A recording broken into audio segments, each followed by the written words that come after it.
Hello students, welcome to Jagat Sir Physics class. That's the finest and easiest way to learn the concept of physics. अगर आप यहाँ पे concepts cover कर रहे हैं students, 100% sure you will love with the physics. Physics आपका physics जो रहेगा, physics subject रहेगा वो सबसे super रहेगा. I am 100% sure. Today we are going to start a new unit and a new chapter, and that chapter is kinematics. And in this chapter we are taking the first, that is uniform motion. And before starting this chapter, new chapter, let's recall the previous one. Last time we have studied about the unit and measurement, dimension formula, uses of dimension formula, error, and the new units, that was astronomical unit, light year, parallaxic second, and aberration of power 10, and many more things we have studied in unit 1. I think आप सभी लोगों ने मेरे साथ साथ पढ़ा होगा, और अगर आप लोगों ने मेरे साथ साथ पढ़ा होगा, then I am 100% sure कि आप फिजिक्स के दीवाने हो गए. Now students, today we are going to start this with the introduction. After that I will deal with rest and motion. After that I will deal with types of motion. After that I will deal with concept of point mass, and after that physical quantity and its types. Before that we are going to start the chapter. That chapter is related with motion. Students, motion से जुड़ा है. अब motion तो आपने देखा है, जैसे कि मैं स्कूटर लेके जा रहा हूं, ठीक है, या आप गाड़ी से बाहर जा रहे हैं, कहीं ट्रेन्स चल रही हैं, एरोप्लेन्स उड़ रहे हैं, ठीक है, वॉकिंग ऑफ ए मैन आपने देखा होगा. लेकिन अब टाइम जो है वो लॉकडाउन का चल रहा है, तो सब कुछ बंद पड़ा है, तो चलता आपने कुछ नहीं देखा होगा. नहीं देखा है, भागते हुए देखे हैं आपने वीडियोस, बड़े वीडियोस आ रहे हैं आजकल लॉकडाउन के टाइम. भगा भगा कर, दौड़ा दौड़ा कर, ठीक है, पुलिस वाले पीट रहे हैं भाई. तो लॉकडाउन नहीं तोड़ना है, घर पे रहना है, सेफ रहना है, सुरक्षित रहना है. स्टूडेंट्स, हम अपनी बात को बढ़ाते हैं कि हमने मोशन कहाँ देखा है. Walking of a man, moving of A car, train चल रही है, ठीक है, और हम दौड़ते हुए जा रहे हैं. That all types are of motion. ठीक है, हमारा फैन घर में चल रहा है, ऐसे ऐसे, ठीक है, अपनी एक्सिस पे रोटेट कर रहा है, ठीक है, that's also a type of motion. अब देखो बच्चों, फिजिक्स का क्या मीनिंग होता है. सबसे पहले बात आती है फिजिक्स की. तो मैं फिजिक्स को कहता हूं कि मैं कौन हूं, मैं हूं real view of life. Physics का मतलब क्या है? That is real view of life. Real view of life is nothing but physics. इसकी बुक की जो डेफिनेशन है वो कहती है कि physics is the branch of science which deals with nature and natural phenomena. अब नेचर में एक फिनोमेना मोशन का भी है. अब मोशन तो बहुत सारे तरह का होता है, ऐसे ऐसे सीधे सीधे चलना, एक फिक्स एक्सिस के अबाउट घूमना, अपनी मीन पोजीशन के अबाउट ऐसे, जैसे हमारी गाड़ी में शॉकर्स लगे होते हैं, जैसे गड्ढे में गिरी गाड़ी ऐसे ऐसे हो रहा है, ठीक है, सिंपल पेंडुलम, इस तरह से होता है उसका मोशन. तो इन सभी मोशंस को आज स्टडी करने के लिए हमारे पास है क्या, एक चैप्टर, जिस चैप्टर का नाम है काइनेटिक्स. अब कहां से निकल गया है ये फिजिक्स की एक ब्रांच से निकल गया है. That branch is mechanics. अब उस ब्रांच का क्या नाम है? अब रियल व्यू ऑफ लाइफ में एक टर्म जुड़ी है. किस टर्म से? उसका नाम है मोशन. मोशन का मतलब होता है कि अगर कोई ऑब्जेक्ट, मैं मोशन में कब होऊंगा? जब सराउंडिंग के विद रिस्पेक्ट अपनी पोजीशन को मैं चेंज करूंगा. मतलब इस बोर्ड के विद रिस्पेक्ट, अगर मैं इधर उधर जा रहा हूं, मतलब यहां पहले मेरी पोजीशन थी यहां, अब मैं चल के आ गया यहां, या चल के मैं चला गया यहां, तो इस पॉइंट के विद रिस्पेक्ट मेरी पोजीशन क्या हो रही है? चेंज हो रही है. तो यानी कि सराउंडिंग के विद रिस्पेक्ट मैं अपनी पोजीशन को चेंज कर रहा हूं, then I am in motion. और if I am changing my position with respect to time, then also I am in motion. अगर मैं विद रिस्पेक्ट टू टाइम अपनी पोजीशन को चेंज कर रहा हूं, then also I am in motion. Okay, बच्चा party. Then this term motion is taken from the branch of physics. That branch of physics is mechanics. Mechanics. Mechanics is the branch of physics which deals with objects in motion. Mechanics की फिर further सब branches हुई, क्योंकि motion में rest का भी नाम आता है, रेस्ट का नाम भी आता है, मोशन में वो फैक्टर्स भी आते हैं जो मोशन के लिए रिस्पॉन्सिबल हैं। तो आज हम मैकेनिक्स की ब्रांचेस की सबसे पहले हम बात करते हैं, ब्रांचेस ऑफ मैकेनिक्स। ठीक है, ओके। अब हम बात कर रहे हैं ब्रांचेस ऑफ मैकेनिक्स। मैकेनिक्स की ब्रांच की हम बात करेंगे तो सबसे पहले मेरे पास नाम आता है काइनेमैटिक्स।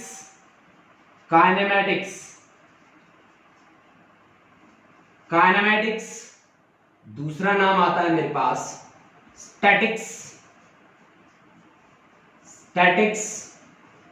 और तीसरा नाम आता है मेरे पास dynamics. I have the three branches of mechanics that are kinematics, statics and dynamics. अब पहली बात आती है काइनेमैटिक्स किससे डील करता है? ये डील करता है object in motion, deals with objects in motion,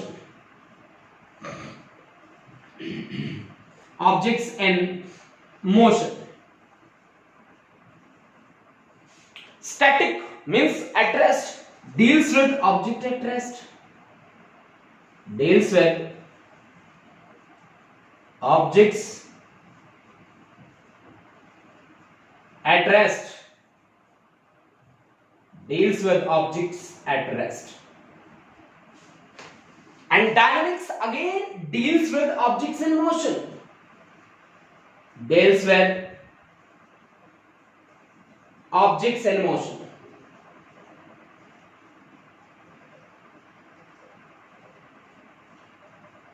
Objects in motion, deals with object in motion. तो फिर इसमें फर्क क्या है? काइनेमैटिक्स और डायनामिक्स तो सेम ही हुआ ना? सेम है? नहीं, सेम नहीं है, कुछ तो डिफरेंस है। जब लिखा है ना तीसरा टाइप तो कुछ तो डिफरेंस मिलेगा। अब डिफरेंस क्या है? It does not deal with the factor which causes motion. It does not deals with the factor which causes motion, with the factors which causes motion,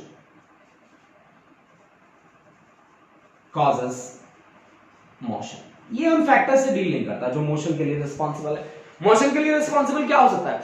air resistance हो सकता है, हवा, फ्रिक्शन हो सकता है, ठीक है, स्मूथनेस ऑफ द सरफेस हो सकता है, कोई एक्सटर्नल एनर्जी हो सकती है, ठीक है।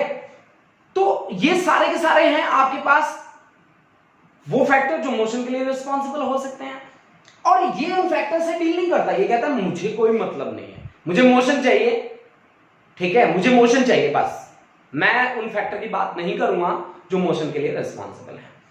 और ये तो रेस्ट से डील करता है। और ये डायनामिक्स कौन है फिर? डायनामिक्स वो है, it deals with all factors, it deals with all those factors which causes motion,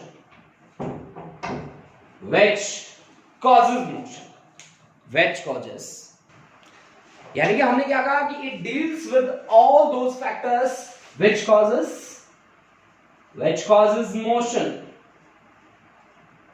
motion. अब वो फैक्टर्स मैंने क्या क्या लिखे यार, उनको लिख लो आप, कोई बात नहीं। वो फैक्टर्स हो सकते हैं आपके पास, फ्रिक्शनल फोर्सेस हो सकती हैं, ग्रेविटेशनल फोर्सेस हो सकती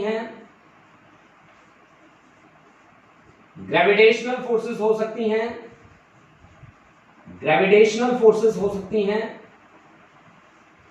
इलेक्ट्रिक फोर्सेस हो सकती हैं, air resistance, smoothness of the surface, etc. These may be the factor which may be responsible for the motion, Now, what is the definition of motion and rest? Simple. If an object is changing its position with respect to surrounding or with respect to time, then object is said to be in motion. If an object is changing its position with respect to surroundings or with respect to time, then object is said to be in motion. और rest में क्या होगा?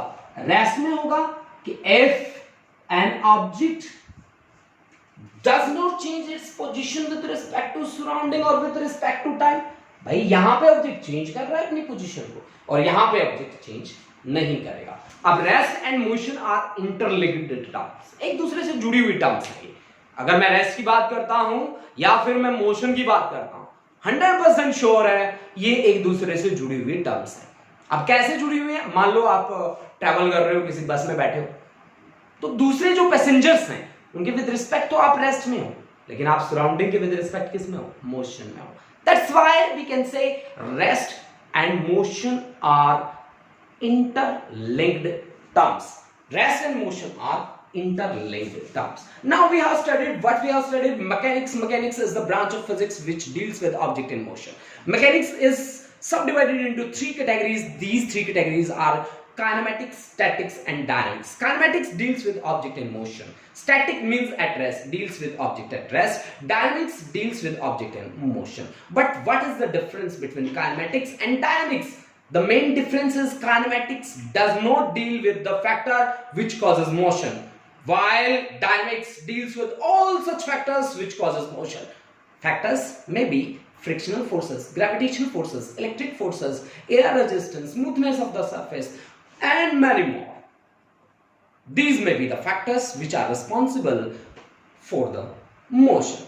Now, what is motion? If an object is changing its position with respect to surrounding or with respect to time, then object is said to be in motion. Rest में कब होगा? जब object अपनी position को with respect to surrounding or with respect to time change ना करे, then object rest में होगा. And one thing we have to keep in mind कि rest and motion are interlinked terms. Interlinked terms. Now we talk about type of motion, some basic types of motion. Students, let's start that article. That article is types of motion. Now we have the types of motion. That type of motion is basically we are taking rectilinear or translatory motion, circular or rotatory motion, and the last one is oscillatory or vibratory motion. That we will explain. Now, what is the difference between rectilinear और translatory motion? Rectilinear, जहां पे word आता है rectilinear, linear का क्या मतलब होता है? एक सीधी सीधी दिशा में चलो, ठीक है. अगर मैं गाड़ी लेके निकला और अगर मैं इस ट्रैक पे जा रहा हूं एक सीधी सीधी दिशा में, इस तरह से, ये मेरी गाड़ी है और ये गाड़ी लेके मैं निकल गया, ठीक है. इस गाड़ी की खुद की लेंथ मान लो, मैं मान रहा हूं 3 मीटर लेंथ है इसकी, 3 मीटर मैं मान रहा हूं, कंसीडर कर रहा हूं, और ये चल के गई है मान लो यहां तक 400 किलोमीटर ये चल के गई है, ठीक है. ये मेरी गाड़ी और सीधा सीधा चल के गई है.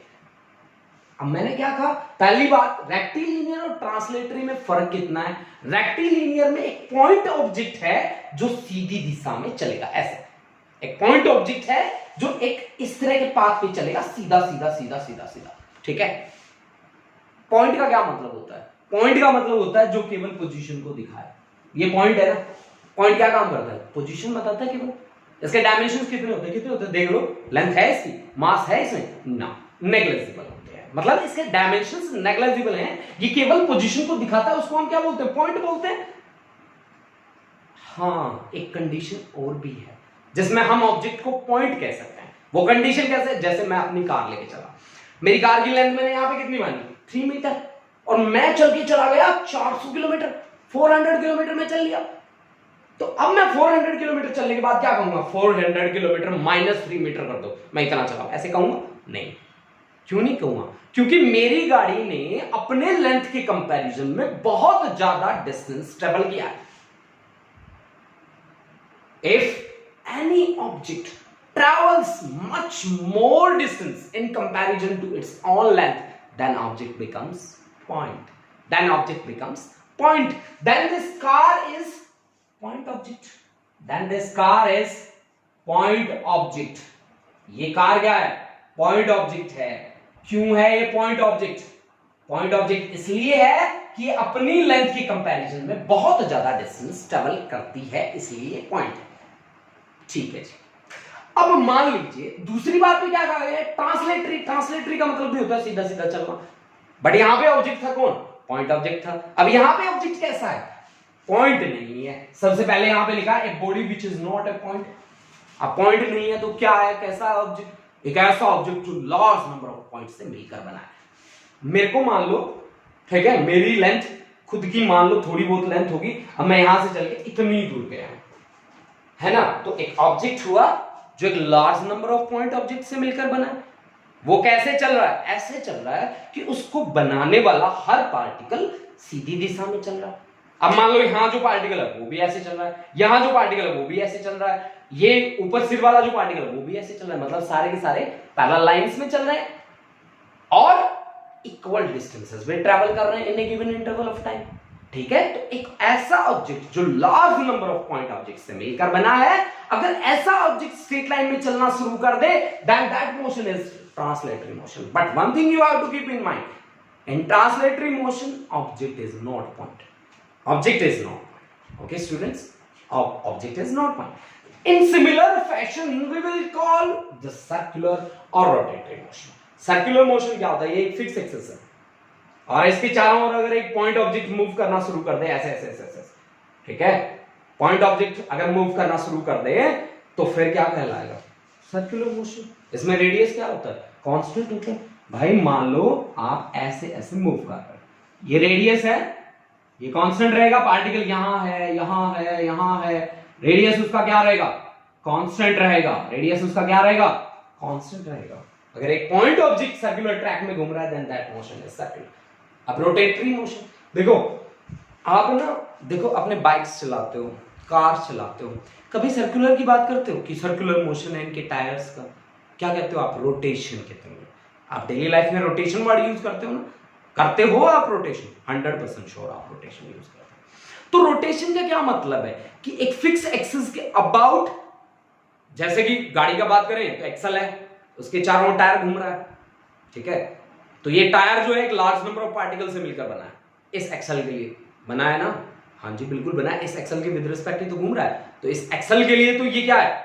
एक ऐसा ऑब्जेक्ट है जो large number of point object से मिलकर बना है. तो वो टायर जो घूम रहा है उसका मोशन कैसा है? रोटेटरी. मतलब ये जो टायर है एक लार्ज नंबर ऑफ पार्टिकल से मिलकर बना है. मतलब मीनिंग क्या है?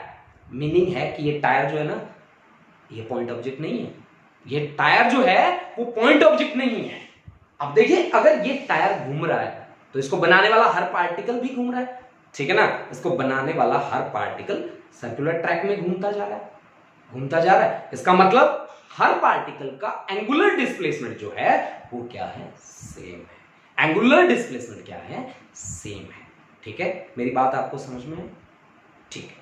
अब हम बात करते हैं लास्ट टाइप की, जिसके लिए यहां पे जगह नहीं बची थी. वो है हमारे पास ऑसिलेटरी और वाइब्रेटरी मोशन. मैंने 3 टाइप्स बताए, रेक्टिलिनियर और ट्रांसलेटरी मोशन. ठीक है, आप नोट कर सकते हैं स्टूडेंट्स, रेक्टिलिनियर और ट्रांसलेटरी मोशन नंबर 1.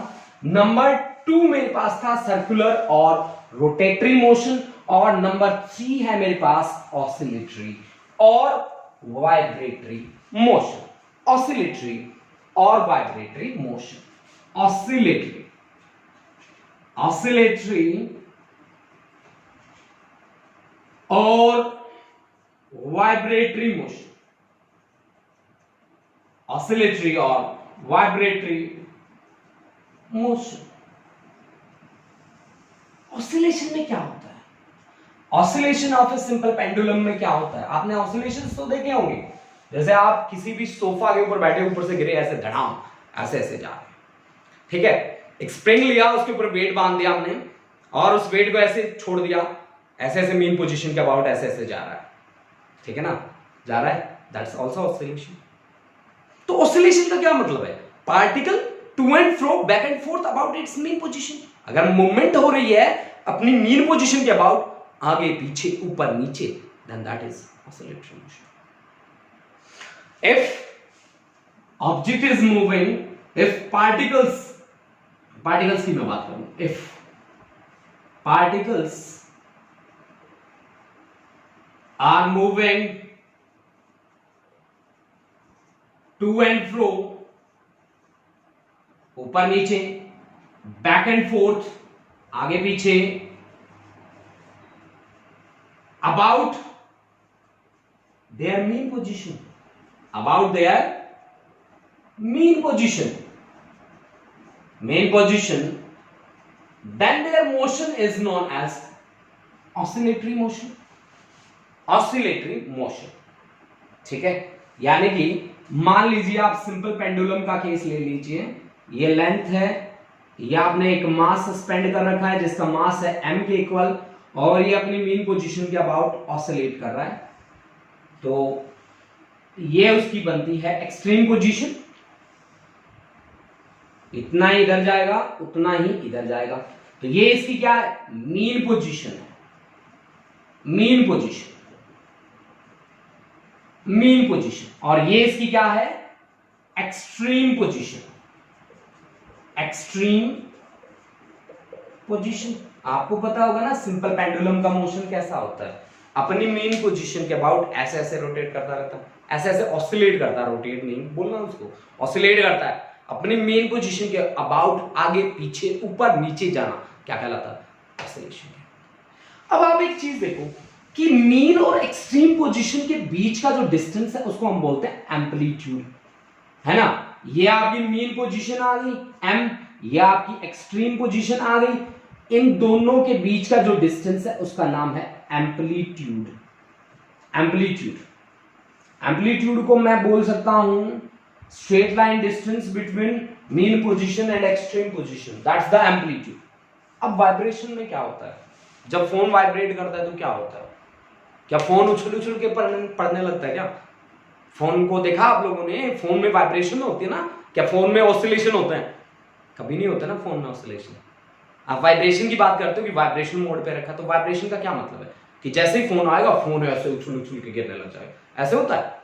कभी नहीं होता यार। तो कैसे होता है? मीन पोजीशन के अबाउट हल्का हल्का हल्का हल्का ऐसे वाइब्रेट करता है, ऐसे ऐसे ऐसे। तो उसमें मीन पोजीशन और एक्सट्रीम पोजीशन के बीच का डिस्टेंस क्या है? बहुत कम है। मीन और एक्सट्रीम के बीच का डिस्टेंस कम है, मतलब मीन और एक्सट्रीम के बीच के का नाम क्या है? एम्पलीट्यूड, मतलब एम्पलीट्यूड बहुत कम है। यानी कि अगर एम्पलीट्यूड ऑफ ऑसिलेशन बहुत कम हो जाता है, then that motion is known as vibratory motion. तो वाइब्रेटरी मोशन के लिए मैं कैसे डिफाइन करके चलूंगा? if amplitude of oscillation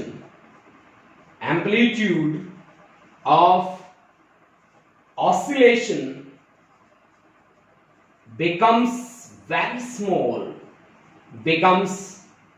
very small, then motion is vibratory, then motion is vibratory,